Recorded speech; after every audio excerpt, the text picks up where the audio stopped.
मूषिकवाहन मोदक कस्त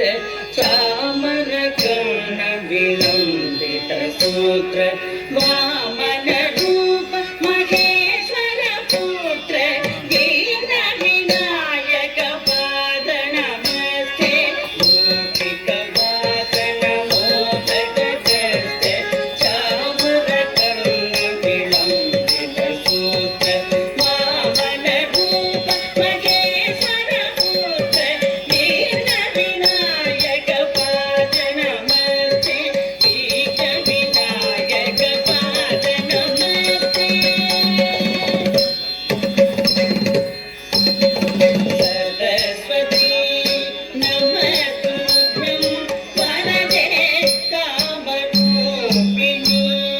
विद्यारम्भं करिष्यामि सिद्धि भवतु मे सदा सरस्वती नमस्तुभ्यं वरदे कामरूपिणी विद्यारम्भं करिष्यामि सिद्धि भवतु मे सदा सिद्धि भवतु मे सदा